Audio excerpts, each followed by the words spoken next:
If you're a diehard Browns fan and love breaking down the game like we do, hit that subscribe button and turn on the bell so you never miss a blitz. The Cleveland Browns find themselves in the heart of an intense quarterback battle heading into their first preseason game, and the storyline surrounding rookie Dillon Gabriel has taken a dramatic turn. The former Oregon standout, drafted in the 3rd round despite concerns about his size and pro readiness, is now facing sharp criticism from Browns reporter Darrell Ruder, while Shedeur Sanders is set to start Friday's matchup against the Carolina Panthers. All eyes will inevitably turn to Gabriel and how he responds both to the pressure of live reps and the increasingly harsh words coming from those who cover the team closely. This situation is unfolding in a Browns quarterback room that includes veterans Joe Flacco and Kenny Pickett. And with Deshaun Watson sidelined indefinitely, the competition has taken on extra weight. Ruder's remarks didn't just question Gabriel's readiness. They openly challenged his legitimacy as an NFL quarterback.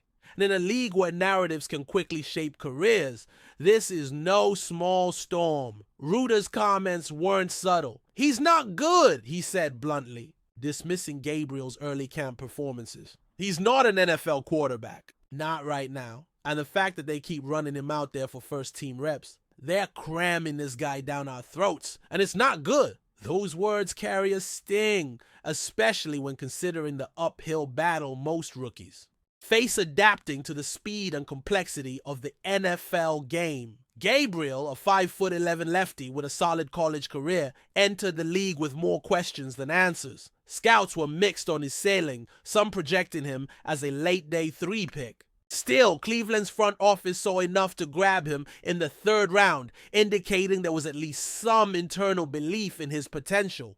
That belief, however, is not universally shared, especially by media members who've watched every snap at training camp. Gabriel's preseason trajectory has been anything but smooth. Though he's flashed at times during drills, consistency has eluded him. Ruder's issue isn't just with mechanics or decision-making, it's with the total package. It's not a height thing, he clarified. It's not personal. He's rolling out and can't hit guys who are wide open. He's not all that great at times in the warm-up periods. He's just not a good quarterback. That kind of critique doesn't come lightly. And in an NFL environment where public perception can impact locker room dynamics and even coaching decisions, Gabriel now finds himself in the spotlight for reasons he likely never anticipated. For a young quarterback trying to earn respect and reps, this is dangerous terrain. The question is no longer just about where he fits on the depth chart. It's about whether he belongs on it at all. The Browns have a unique quarterback dilemma this offseason, shaped by uncertainty at the top and fierce competition below. DESHAUN. Watson's absence forces the team to look deeper into its roster, potentially keeping all 4 quarterbacks early in the year to safeguard against injuries and keep development on track. Yet not all 4 will survive the season. One quarterback will inevitably be cut or moved down, and Gabriel's position is now in question more than ever. What complicates matters is the rise of Shedeur Sanders. Though listed 4th on the SHE depth chart, his starting role in the first preseason game is a massive opportunity. It signals trust from the coaching staff and a potential reshuffling of evaluations. If Sanders performs well and Gabriel continues to struggle, that 4th round status could rapidly become a liability. In Cleveland, draft capital only buys you so much time. Results matter. Still, it's too early to close the book on Gabriel. The NFL preseason is built for situations like this. Young players battling adversity, pushing through criticism, and proving they belong. Friday night becomes more than a game. It becomes a test of character, resilience, and professional legitimacy. Gabriel's ability to tune out the noise and execute will speak volumes to his future, both in Cleveland and potentially beyond. There are countless stories of quarterbacks who faced early doubt, only to develop into contributors or even stars when given time. Gabriel now has the chance to start writing his own redemption arc. And while the path is rocky, the narrative is still his to control. However, if the mistakes mount and the promise fades under the lights, Darrell Ruder's words might echo louder than ever before. The margin for error is razor thin. The problem with such scathing criticism is that it tends to linger. Ryder, a respected voice covering the Browns, didn't just question Gabriel's performance, he essentially questioned his right to be on an NFL field. "It's god-awful when he's on the field," he said without a hint of ambiguity.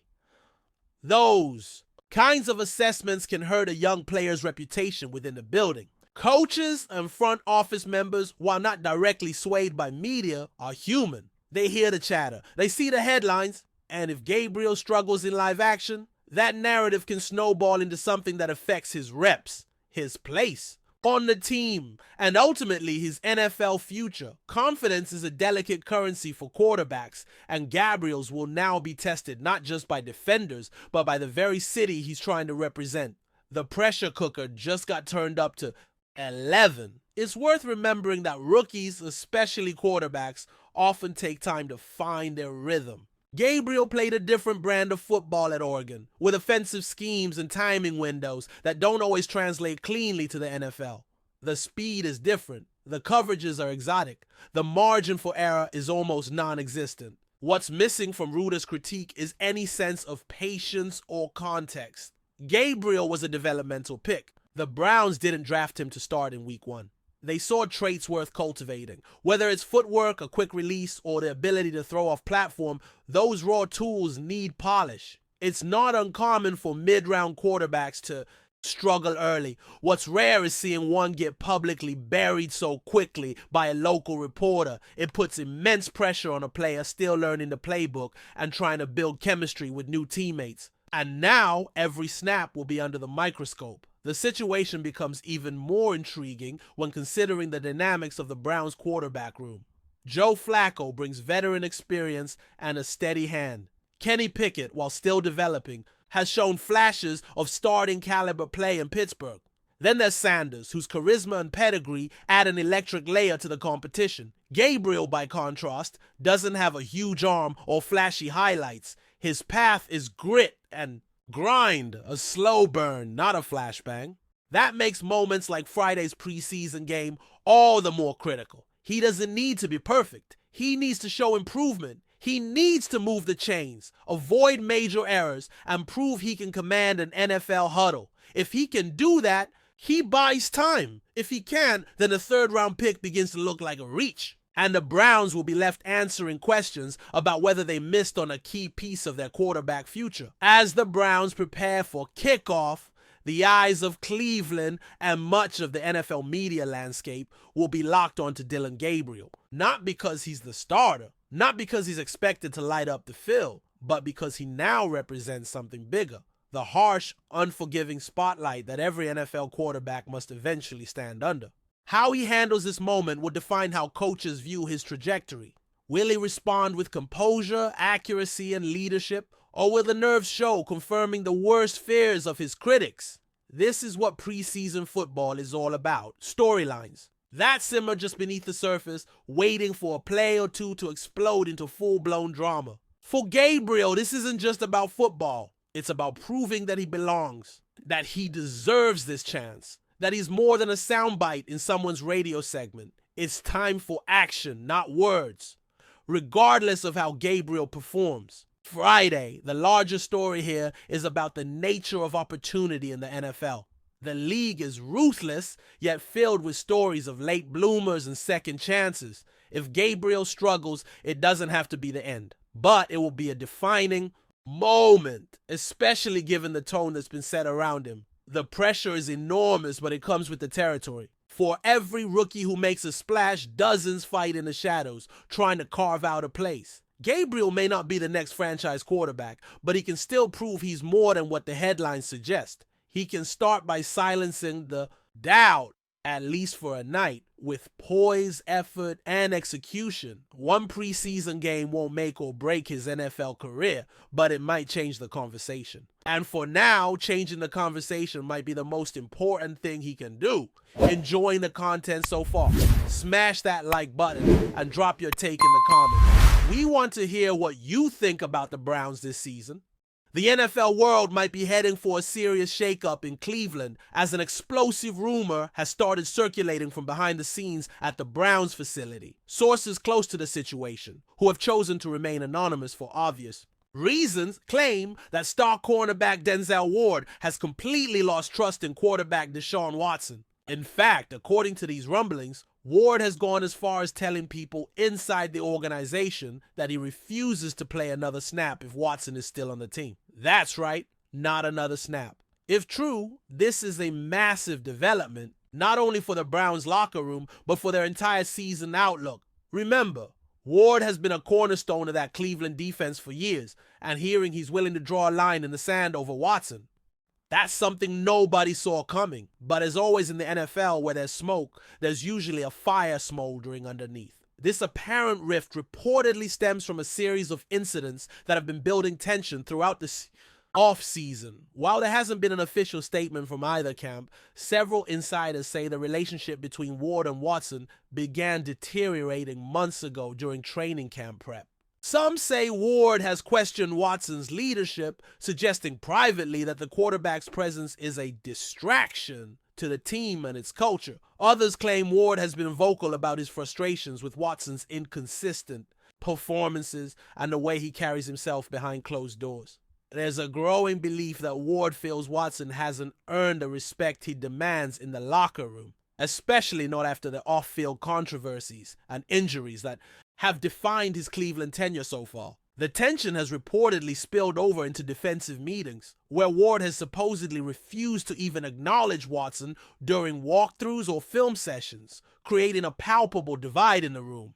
But this wouldn't be the first time NFL locker rooms have fractured under pressure. The quarterback is the face of the franchise, but when your star cornerback, one of the highest paid at his position, starts drawing battle lines, things can escalate fast. It's unclear if head coach Kevin Stefanski is aware of the full extent of the tension, but players reportedly feel the coaching staff is trying to sweep things under the rug and keep the drama in-house. This approach might work temporarily, but we've seen countless times in the league where this kind of internal conflict ends up imploding during the regular season.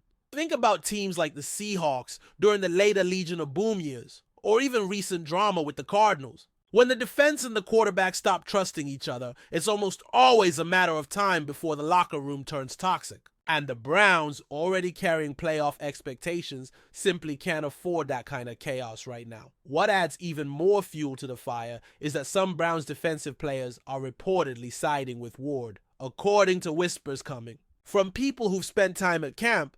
There's a growing faction in the locker room that shares Ward's sentiment. They believe Watson has been protected too much by the front office and hasn't delivered on the field. Some defensive veterans have apparently expressed frustration that while they're grinding every day and putting their bodies on the line, Watson is still being treated like a franchise savior despite his limited success in a Browns uniform. If that kind of narrative starts gaining traction inside the building, we could see a full-blown mutiny, or at the very least a serious leadership crisis. And with the AFC being as competitive as ever, the Browns simply cannot afford to deal with that kind of distraction if they hope to contend this year. Now, it's important to stress that this is all still in the realm of rumor and speculation. Nothing official has come out from Denzel Ward or Deshaun Watson. But let's be honest, in today's NFL where social media, podcast leaks, and anonymous sources dominate the narrative, these kinds of stories rarely pop up without at least a grain of truth. It's not unusual for players to vent privately, and for that to eventually spill into the media cycle. What we are hearing now is that multiple sources, some of whom have direct knowledge of the Browns' locker room dynamics, are confirming that things are not okay between Ward and Watson. The team, for now, seems to be in damage control mode, hoping the story will fade before week 1 arrives. But if more players start speaking out, even anonymously, this thing could spiral quickly into one of the biggest NFL controversies of the year. Let's not forget the context surrounding Deshaun Watson. Ever since arriving in Cleveland, he's been followed by controversy, scrutiny, and injuries. Despite the massive fully guaranteed contract and the expectations that came with it, Watson has yet to put together a season that justifies the Browns' investment. And for defensive players like Ward, who are giving elite performances year after year, that discrepancy can build resentment. We've seen it with other teams before. When a defense holds its end of the bargain and the offense keeps stalling, fingers get pointed. And if the quarterback doesn't take accountability, things turn personal. From what's being whispered around league circles, that might be exactly what's happening here. Ward, a quiet leader by nature, doesn't usually cause waves. So for him to take such a strong stance, allegedly refusing to play with Watson, suggests a much deeper fracture than we've been led to believe. The Browns front office now finds itself in an incredibly delicate position. On one hand, Deshaun Watson is the quarterback they mortgaged their future for. On the other, Denzel Ward is a homegrown star, a fan favorite, and a defensive anchor. If the team chooses to back Watson at all costs, they risk alienating not just Ward, but potentially other veterans on the defense as well. But if they discipline or trade Watson to keep the peace, that's a massive admission of failure and a PR nightmare. Either way, the clock is ticking. NFL seasons move fast, and chemistry can make or break a playoff run. The front office is likely already having emergency meetings trying to get ahead of the storm before it becomes unmanageable.